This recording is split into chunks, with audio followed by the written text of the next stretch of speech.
मौसम बरसात अपनी खूबसूरतियों और जायकेदार पालों के साथ खत्म हो चुका था। दरख्तों के पत्ते तेजी से गिर रहे थे और सर्दियों की आमद थी। एक अमरूद के दरख्त पर एक नन्ही सी चिड़िया ने घोंसला बनाया हुआ था। चिड़िया का नाम हेबल था। उस घोंसले में उसके बच्चे रहते थे। मगर जब वो बड़े हुए तो एक दिन हेबल को बताए बगैर ही ऐसे अड़कर गए कि वापस ही न आए। नन्ही हेबल पहले ही उनकी वजह से उदास रहती थी। फिर जब सर्दियां आईं तो बाकी परिंदे भी अपने अपने घोंसलों में दुबक गए। अब उस अमरूद के पेड़ से अमरूद भी तकरीबन खत्म हो चुके थे। बस एक आध अमरूद बाकी रह गया था। अमरूद के तने में चंद बड़ी बड़ी चींटियां रहती थीं। हेबल सारा दिन शाख पर बैठी उन चींटियों को देखती रहती। सर्दियों में जब कभी चींटियों का राशन खत्म होता तो हेबल से अमरूद मांगने आ जाते। हेबल अमरूद के टुकड़े काट कर नीचे फेंक देती कि उन्हें इकट्ठा कर नीचे न ले जाना पड़े, और ये चींटियां आसानी से अमरूद के टुकड़े इकट्ठा कर अपने बिल में घस जाती थीं।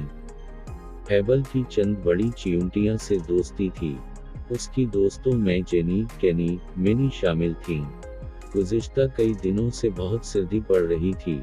हेबल को कोई परिंदा नजर न आता था। वो बहुत उदास थी। उसका दिल चाहता कि किसी दोस्त से बातें करे, मगर कोई भी इसे बातें करने के लिए न मिलता था। उसने सोचा चलो जेनी, केनी और मिनी से मिलती हूँ। उनसे बात करती हूँ तो तबीयत खुश हो जाएगी। हेबल नीचे आई और चींटियों के बिल के बाहर आकर आवाजें देने लगी।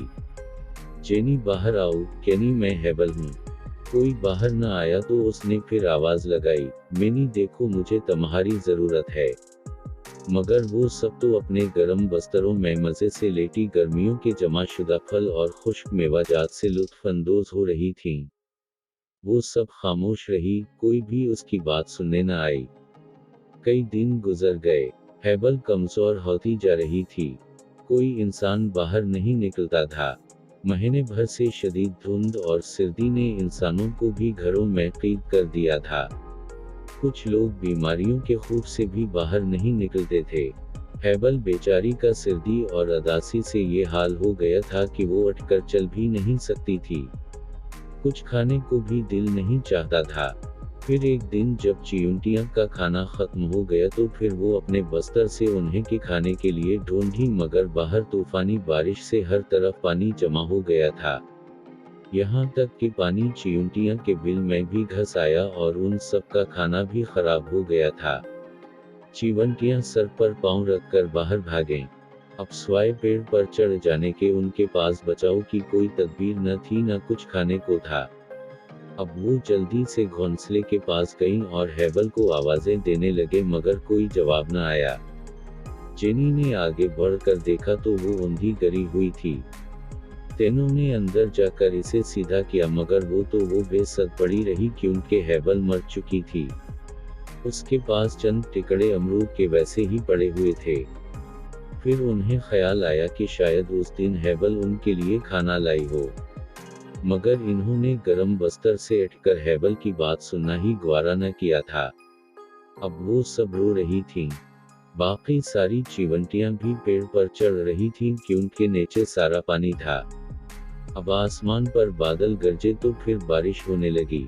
सबने मिलकर हेबल के घोंसले में पनाह ली, मगर अब वो बहुत ज्यादा दिखी थी कि हेबल कितनी अच्छी थी।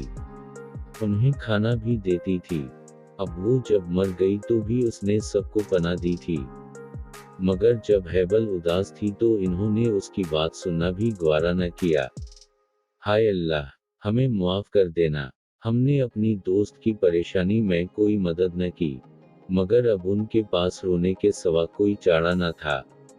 बच्चों, सख्त सर्दी में अपने आसपास का ख्याल रखें। किसी बच्चे, बूढ़े या गरीब को आपकी मदद की ज़रूरत तो नहीं, ताकि आपको भी पछताना न पड़े।